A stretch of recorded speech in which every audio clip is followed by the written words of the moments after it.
प्रज्ञा जी, पहले मैं आपके चैनल से जो हमारी वैचारिक चीज़ों को जो गति मिलेगी, इसके लिए मैं आपको धन्यवाद देना चाहता हूँ। इस महायज्ञ के द्वारा हम लोगों ने अपने सनातन धर्म की अच्छाइयों को, उसमें समाहित पूरे प्रकृति के स्वाच्छादन के लिए किए गए प्रयास, उसको ही तटस्थ करने का और उसको एक आकार देने का काम किया गया है। इसके साथ साथ चूँकि ये द्वितीय वर्ष था जब हम लोगों ने इस महाआयोजन का या महायज्ञ का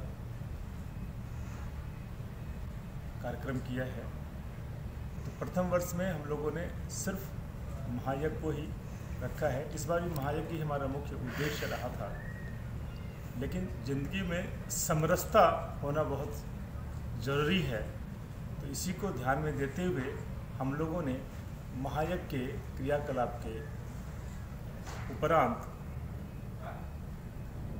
आरती का आयोजन रखा, बालाजी के आयोजन का, जो पिछले साल भी था, और उसके अलावा एक सांस्कृतिक कार्यक्रम भी रखा गया।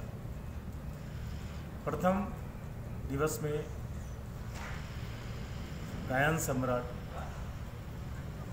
महर्षि मानस जी का पदार्पण हुआ था। उनकी सुरीली आवाज़ ने ऐसा समा बांधा, हर व्यक्ति धार्मिक और धर्मपरायण सा लग रहा था। हर व्यक्ति की संवेदना देखने को आ रही थी, सनातन के प्रति अविरल भाव उमड़ कर आ रहा था। वो इतना संगीतमय हो गया था, वो वंदनीय है, प्रशंसनीय है। उनकी सुरीली आवाज़, कोकिल आवाज़, यूँ कहें कि रस घोल देता है, बहुत ही कर्णप्रिय है वो। दूसरे दिन हम लोगों ने बच्चों को अवसर दिया, उन्होंने भी अपने कला से एक समा बांधा। वो प्रिय हमारा भविष्य दिख रहा था कि किस तरीके से सनातन रंग में रंग रहा है। उन लोगों ने भी भक्ति संगीत पे ही अपना अलग अलग रंगारंग कार्यक्रम की प्रस्तुति दी। तीसरे दिवस में कवि सम्मेलन का हम लोगों ने आयोजन किया। उसमें हमारे बहुत सारे जाने माने हस्तियां और कलाकार, दुर्लभ कलाकार, अगम कलाकार का भी समागम हुआ। इसमें हमारे एक सबसे वृद्ध, अनुभवी परंतु जज्बाती कवि प्रेम किशोर पटाका जी का आगमन हुआ था। वाकई उनकी अभिव्यक्ति कमाल की थी। वाकई उन्होंने प्रेम रस से शुरू किया और पटाका भी छोड़ा। तो उन्होंने खुद ही अपने वक्तव्य में कहा था कि मुझे प्रेम भी है, किशोर भी है और पटाका भी है। सच में उन्होंने जीती जागती प्रस्तुति की। इस मंच का संचालन हमारे श्री यादव जी कर रहे थे।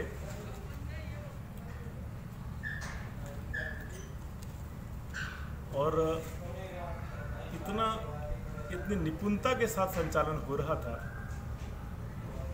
लोगों को बांधे रखने का पूरा प्रयास उनका सफल रहा। इसमें शंभू शेखर जी ने अपनी काव्य शैली के द्वारा लोगों का मनोरंजन किया। अर्जुन सिसोदिया जी, उनका वीर रस सामने दिखा, लोगों में जोश भर आया। वहीं प्रियांशु गजन जी ने अपना कला से समा बांधी। शशिकांत जी का संचालन के साथ साथ उनकी अपनी कविता ने भी लोगों पे बहुत अमिट छाप छोड़ी। कमल आग्नेय जी, उनका भी क्या कहना। हर कवि में सबसे बड़ी बात है, इस मंच पे रस, श्रृंगार रस, भक्ति रस, वीर रस, व्यंग्य, हर तरीके का समावेश देखने को मिला। डॉक्टर चारुशीला सिंह, उन्होंने भी कुछ जो बची खुची कसर थी उन्होंने पूरा किया, आनंदमय कर दिया।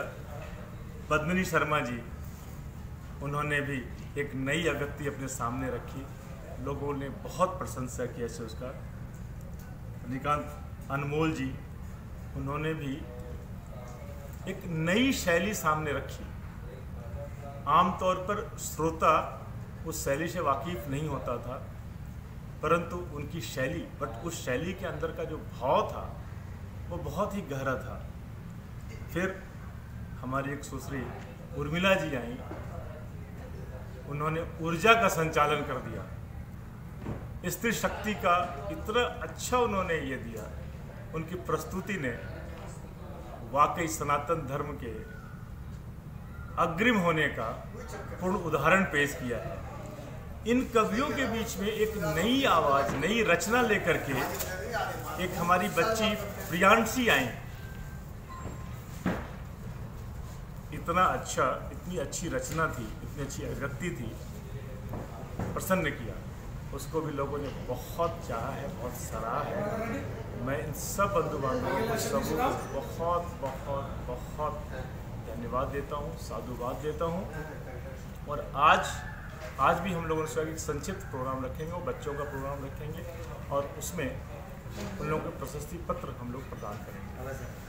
एक आखिरी संदेश जो आप युवा पीढ़ी को देना चाहते हैं इस यज्ञ के माध्यम से। देखिए, हमारा सनातन धर्म आज जीवित तो है, लेकिन इसे बल संचार की जरूरत है। तो बल संचार ये हमारी युवा पीढ़ी ही करेगी, और ये बहुत बहुत ही जरूरी है कि अपना समय और अपना चिंतन दोनों सनातन धर्म को दें। और यही हमारी प्रार्थना है। यूँ कहें, मैं चूँकि अब युवा नहीं हूँ, बट युवा हमारी ज़िंदगी में रहा है, तो मैं कह सकता हूँ कि एक समन्वय लाएं ज़िंदगी में, उसमें जगह दे अपने सनातन धर्म को, उसने अपने तर्क में, अपने बौद्धिक ज़िंदगी में, हर जिंदगी के हर शैली में इसको पिरोने का प्रयास करें।